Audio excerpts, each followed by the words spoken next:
Friends, welcome back to my channel ज़िंदगी के कुछ पन्ने। और आज के इस ब्लॉग में मैं आप सभी को घुमाने वाली हूँ आमेर फोर्ट। इसे जोधाबाई का मायका भी कहा जाता है। तो इस वीडियो को एंड तक ज़रूर देखिए और अगर पसंद आए तो लाइक, शेयर और सब्सक्राइब करना मत भूलना।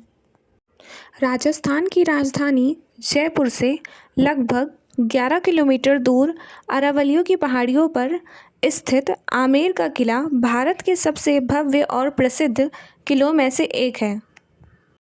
यूनेस्को की विश्व धरोहर सूची में शामिल यह किला अपनी अनूठी वास्तुकला और समृद्ध इतिहास के लिए जाना जाता है। सो गाइस, अभी हम खड़े हैं जयपुर के सबसे फेमस किले आमेर फोर्ट के नीचे। और ये जो सामने आप झील देख रहे हैं, इसे कहते हैं मोल्टा लेक। इस झील के बीच में एक गार्डन होता था, उसे केसर क्यारी बोलते थे। पहले यहाँ सच में केसर उगाई जाती थी। सोचो कितना रॉयल सिस्टम रहा होगा उस टाइम।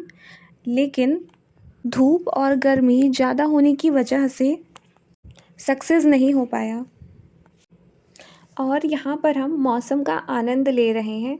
इतना अच्छा मौसम, इतनी हल्की धीमी सी बारिश। वो तो बुक्स में कहने के लिए लाइन आ जाती है सामने कि सुहाना मौसम। यहाँ रियलिटी यही है कि सुहाना मौसम यहाँ पे है। इतना सारा अच्छा लग रहा है, इतने सारे लोग, इतना ज़्यादा भीड़। और यहाँ पे जो है, हम दो रास्तों से ऊपर जा सकते हैं। एक तो पहला सीढ़ियों से हम खुद चढ़कर, और दूसरा कि साधन से। यहाँ जीप और मैक्स तो अवेलेबल है ही, बाकी आपको यहाँ पर हाथी की सवारी भी मिलेगी। लेकिन सुबह के समय लगभग 9 बजे से 12 बजे तक में। इस समय अब झील पर बोटिंग सिस्टम भी अवेलेबल हो गया है। हम पहले प्रांगण की ओर बढ़ चुके हैं, जिसे जालेब चौक भी कहते हैं। यहाँ पर सेना की परेड होती थी। यहाँ आर्मी जमा होती थी और जब युद्ध जीतकर आते थे तो यहीं सेलिब्रेशन होता था। सूरज पोल, सन गेट और चांद पोल यानी कि मून गेट आमेर किले के सबसे पहले प्रांगण जालेब चौक यानी कि इसी जगह पर स्थित है। सन गेट मुख्य प्रवेश द्वार है। इसका मुख पूर्व मीन्स ईस्ट की ओर है, जहाँ सूर्य उगता है। इसको उस टाइम के प्रोफेशनल आर्किटेक्ट ने ऐसे डिज़ाइन किया था कि सूरज की पहली किरण सन गेट से होकर कोर्टयार्ड फर्स्ट में पहुँचे। पुराने समय में राजा और शाही परिवार इसी द्वार से हाथियों पर सवार होकर किले के अंदर आते थे। चांद पोल यानी कि मून गेट, यह द्वार ठीक सूरज पोल के विपरीत पश्चिम मीन्स वेस्ट की ओर स्थित है। इसका यूज़ मेनली आम जनता और सेना के लोग किले के अंदर आने जाने के लिए करते थे। लगभग 700 सीढ़ियों को चढ़कर हम कोर्टयार्ड सेकंड में पहुंचेंगे। आमेर किले का दीवाने ए आम हॉल ऑफ पब्लिक ऑडियंस किले के दूसरे प्रांगण में स्थित अत्यंत प्रभावशाली भवन है। यह राजा और उनकी प्रजा के बीच की कड़ी थी। इसका निर्माण मिर्जा राजा जय सिंह के शासनकाल में किया गया था। जैसा कि नाम से स्पष्ट है, आम यानी जनता। राजा अपना दरबार लगाते थे, आम जनता की फरियाद सुनते थे और उत्सव के दौरान सभाएं करते थे।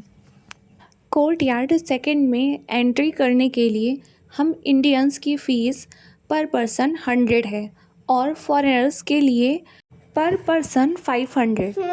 आपने अभी तक के सफ़र में नोटिस करा होगा कि हमने बाबू को जो है ऊपर से पॉलीथीन पहना रखा है सर पर, कैप के ऊपर, क्योंकि यहाँ पे हल्की धीमी बारिश हो रही थी, जिसकी वजह से बाबू को सर्दी या जुकाम ना हो जाए, इसलिए हमने अपने जो है जुगाड़ से पॉलीथीन पहना दिया। दीवान ए आम हॉल ऑफ पब्लिक ऑडियंस 27 भव्य स्तंभों मीन्स कॉलम पर टिका है। बाहरी स्तंभ लाल बलुआ पत्थर के हैं, राजपूत शैली के, जबकि अंदर के स्तंभ पर सफ़ेद संगमरमर का उपयोग किया गया है मीन्स मुगल का प्रभाव नज़र आता है। आमेर किले का तीसरा प्रांगण मुख्य रूप से राजा के निजी आवास और विलासिता का क्षेत्र है। इसमें विश्व प्रसिद्ध शीश महल, मिरर पैलेस और जय मंदिर स्थित है, जो अपनी नक्काशी, कांच के काम और मोटा झील की खूबसूरत दृश्यों के लिए जाने जाते हैं। शीश महल हॉल संगमरमर के पैनलों और जटिल दर्पण के काम से सजा है। कहा जाता है कि मोमबत्ती की एक रोशनी से पूरा कमरा जगमगा उठता है। जय मंदिर में शानदार जालीदार काम, नक्काशीदार छतें और दीवारों पर फूलों के पैटर्न बने हैं। सुख निवास शीश महल के सामने स्थित है, जिसे गर्म दिनों में ठंडा रखने के लिए डिज़ाइन किया गया था। आमेर किले का चौथा प्रांगण मुख्य रूप से जनानी देवरी या महिला आवास के नाम से जाना जाता था। यह कछवाहा शासकों की रानियों और माताओं के रहने का स्थान था। जनानी देवरी अत्यंत निजी और सुरक्षित क्षेत्र था, जहां राजा के अलावा किसी और पुरुष को जाने की अनुमति नहीं थी। इसमें चारों ओर छोटे छोटे कमरे और बरामदे हैं, जो केंद्र में एक खुले आंगन में खुलते हैं, जो रानियों के लिए रहने के कमरे के रूप में उपयोग किए जाते थे। यह राजपूत कला शैली में निर्मित है, जो काफ़ी सादगीपूर्ण है। हमने यहाँ पर काफ़ी कुछ जाना समझा, अपने इतिहास के बारे में हमें बहुत कुछ जानने को मिला।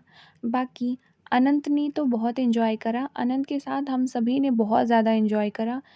शीश महल में आपको अपनी एक तस्वीर ऐसी भी मिल सकती है, जिसमें कि आपका फ़ोटो कांच के टुकड़ों में चारों तरफ फैला हुआ हो। यह किला गवर्नमेंट के अंडर में आता है, तो अंदर की चीज़ें तो सिक्योर हैं, बाकी आपको बाहरी रूप से किले का आनंद मिलेगा। आमेर फोर्ट सिर्फ एक किला नहीं, ये हमारी हिस्ट्री और कल्चर की पहचान है। उम्मीद करती हूँ आपको ये सफ़र पसंद आया होगा। ऐसे ही और अमेजिंग जगहों के लिए चैनल को सब्सक्राइब ज़रूर कर लेना। एंड फ्रेंड्स, कमेंट करके बताओ अगला ब्लॉग कहाँ का देखना चाहते हो। मिलते हैं नेक्स्ट ब्लॉग में। Thank you for watching.